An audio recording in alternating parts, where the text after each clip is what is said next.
আদির কাণ্ড দেখে খুশি হলো পল্লবী। সম্পূর্ণ জানতে ভিডিওটিতে একটি লাইক করে দেখতে থাকো। গল্পের শুরুতেই দেখা যায় উকিলবাবু পল্লবীকে জানিয়ে দেয় সাগরের যত সম্পত্তি আছে সব সম্পত্তির মালিকানা পেয়েছে পল্লবী নিজে।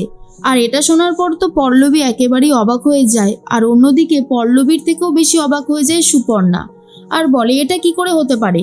আমার মনে হচ্ছে এখানে কোনো কারসাজি আছে। আমার দাদা ভাই এরকম কাজ করতে পারেই না। আর পল্লবীর সাথে তো তার বিয়েটা হয়ইনি, তার আগেই এরকম সম্পত্তি দিয়ে দিয়েছিল। আমার তো মনে হচ্ছে আপনারা কোনো কারসাজি করেছেন। উকিলবাবু বলে, তাহলে আপনি কোর্টে অ্যাপিল করুন যে এটা পুরোটাই একটা মিথ্যে, তারপর দেখা যাক কারটা সত্যি আর কারটা মিথ্যে। তখনই সুপর্ণা খুবই উত্তেজিত হয়ে পড়ে। সানি তখন বলে, প্লিজ সুপর্ণা, এবার নিজেকে একটু সামলাও, পুরো বিষয়টা আমাদেরকে বুঝে নিতে দাও। পল্লবী তখন বলে, আপনি এসব কি বলছেন? আমি তো কিছুই বুঝতে পারছি না। তখনই সে বলে, কেন আপনি জানেন না? অবশ্য সাগরবাবু এসব কাউকেই জানাতে বারণ করেছিল, তাই আপনাকেও হয়তো জানায়নি। কিন্তু এটাই সত্যি ম্যাডাম, আপনিই পারবেন সব কিছু দেখে সামলে রাখতে। তাই আপনার উপরেই সেই ভরসাটা দেখিয়েছিল আমাদের ক্লায়েন্ট। এবার বাকিটা আপনার সিদ্ধান্তের উপর নির্ভর করছে। তখনই সুপর্ণা পল্লবীর ওপরে খুব রেগে যায়। সমর তখন, অর্থাৎ পল্লবীর দাদা তখন বলে, দেখলেন তো স্বার্থে ঘা লাগলে কিভাবে আসল মানুষটা বেরিয়ে আসে। এবারে পল্লবীর সাথে আর তো খারাপ ব্যবহার করতে পারবেন না। আমি জানি সম্পত্তির জন্য আপনি ওর সাথে ভালো ব্যবহার করবেন, কিন্তু এখন এসব কথা থাক। পল্লবী, তুই বাড়ি চল। এই বলেই পল্লবীকে নিয়ে বাড়ির পথে রওনা দেয় সমর। কিন্তু সমর বুঝতে পারে পল্লবী এবারে একটা মালিকানা পেয়ে গেছে, আর তাকে কে আটকায়। তারপরেই পল্লবী ঠিক করে কি করবে। এর মাঝখানে মিঠিকে নিয়ে চলে যায় ভেতরে সুপর্ণা।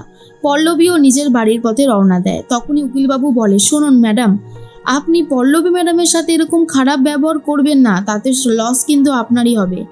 আমি আপনাকে একটা ভালো টিপস দিই, পল্লবী ম্যাডামের সাথে আপনি ভালো সম্পর্ক রেখে ব্যাপারটা মিউচুয়াল করে নিন। সেক্ষেত্রে আপনারও লাভ আর আপনার পরিবারেরও লাভ। আশা করি বুঝতে পারছেন আমি ঠিক কী বলতে চেয়েছি। এর মাঝখানে পল্লবী বাড়িতে গিয়ে সবাইকে এই খবরটা দিতেই রীতিমতো সবাই চমকে যায়। আর তখনই পল্লবী বলে, মা, আমি ভাবতেও পারছি না সাগর আমার জন্য এইসব করে গেছে। আসলে কমলা দেবী বলে, জানিস তো ছেলেটা তোকে সত্যি ভালোবাসতো, আর তুই ওর বিশ্বাসের জায়গাটা নিতে পেরেছিস বলেই তো এত বড় সিদ্ধান্তটাও নিয়েছে ও নিজের পরিবারের এগেনস্টে গিয়ে। আমার জানিস তো খুব ভালো লাগছে এটা ভেবে যে তুই ওর মনের মতনই হয়ে উঠতে পেরেছিলিস, কিন্তু ভাগ্য তোদের সাথ দিল না। একটা কথা মাথায় রাখবি, সাগর যে দায়িত্বটা তোকে দিয়ে গেছে সেই দায়িত্বটা তুই সৎভাবে পালন করবি। এর মাঝখানে সমর বলে, তাহলে মা, এবারে আমাদের কমলা নিবাসটা করার স্বপ্নটা পূরণ করতে পারবে এই পল্লবী নিজেই, কারণ আমার পল্লবীর ওপরে সেই বিশ্বাস আছে পল্লবী পারবে আমাদের স্বপ্নটা পূরণ করতে। কিন্তু তখন রাজু বলে, না না, এটা কখনো সম্ভব না। রাজু তো কথা বলতে পারে না, তাই সেই ইশারার মাধ্যমে বুঝিয়ে বলে পল্লবী এমন কোনো খারাপ কাজ করবে না যাতে পল্লবীর কোনো খারাপ কষ্ট হয়। এর মাঝখানে সমর বলে, তুই এত বেশি কথা বলছিস কেন? আমাদের বাড়িতে খাচ্ছিস পড়ছিস আবার বড় বড় কথা বলছিস, একদম বেশি বাড়াবাড়ি করবি না। রাজুকে অনেক অপমান করলে রাজুর অনেক খারাপ লাগে। কমলা তখন বলে, কি হচ্ছে কি সমর, তুই এইভাবে রাজুর সাথে কথা বলছিস কেন?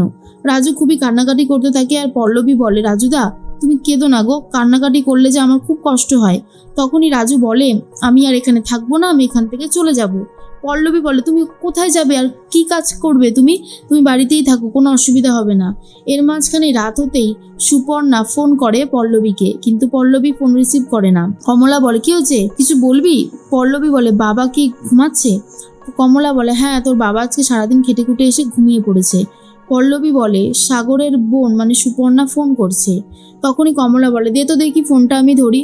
এরপর ফোনটা ধরেছে কমলা আর বলে, কি হয়েছে, এত রাতে ফোন করছো কেন? সুপর্ণা বলে, পল্লবীর সাথে আমার কিছু কথা আছে, আমি চাই ওর সাথে দেখা করতে। ব্যাপারটা একটা মিউচুয়াল করতে হবে, তাই না? কমলা বলে, ঠিক আছে, সেটা কাল দেখা যাবে। তখনই সুপর্ণা বলে, কালকে আপনি বলুন পল্লবীকে আমাদের বাড়িতে যেন অবশ্যই আসে।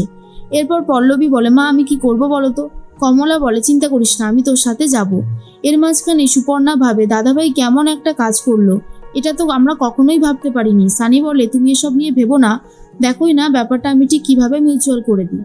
অন্যদিকে সকাল হতেই ঠাকুরমশাই চলে এসেছে বাড়িতে। কমলাকে বলে, কিছু ভাবলে? ছোট মেয়ের বিয়ে কবে দিচ্ছ? কমলা বলে, এই তো খুব তাড়াতাড়ি দিচ্ছি।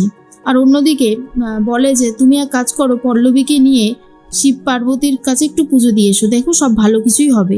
আর অন্যদিকে আদি ঠিক করে তার হবু বউ অর্থাৎ পল্লবীর চুলে এই সুন্দর মালাটা ঠিকঠাকভাবে আটকে দেবে, অর্থাৎ চুলে ফুল লাগিয়ে দেবে। তারপরেই পল্লবী পুজো দিতে বেরোলে রীতিমতো পল্লবীর ওপরে কিছু গুন্ডা অ্যাটাক করে, আর সেই গুন্ডাগুলোকে মারধর দিতে শুরু করে আদি। পল্লবী যখন চলে যায় মন্দিরে পুজো দিতে, তখনই চলে এসেছে আদি আর সুন্দরভাবে ফুলের মালাটা চুলে আটকে দেয়, যা দেখার পরেও পল্লবী কিছু বলে না। আর এটা দেখার পর আদির বন্ধুরা খুবই খুশি হয় যে দাদা অবশেষে একটা কিছু করতে পেরেছে, আর অন্যদিকে আদিও খুব খুশি হয় যে সে তার নিজের ইচ্ছেটা অবশেষে পূরণ করতে পেরেছে। পল্লবীর কী নাম, পল্লবী কোথায় থাকে, কোথায় বাড়ি, সব কিছুই জানতে চাইবে বলে ঠিক করে আদি, কিন্তু তার মাঝখানেই পল্লবী উধাও হয়ে যায়। আর এটা দেখার পর আদি ভাবে, যা আজকেও হারিয়ে ফেললাম। এরপর পল্লবী চলে যায় সাগরের বাড়িতে, অর্থাৎ সুপর্ণার সাথে কথা বলতে, কারণ সুপর্ণা ডেকেছিল। পুরো ব্যাপারটাই মিউচুয়াল করতে চাইছে, কিন্তু পল্লবী ঠিক করে কোনো রকমের কোনো খারাপ মানুষকে সাগরের সম্পত্তির অধিকার দেবে না, আর পুরো ব্যাপারটাই সে নিজের হাতে নিয়ে আসবে আর মিঠিকেও দেখভাল করবে।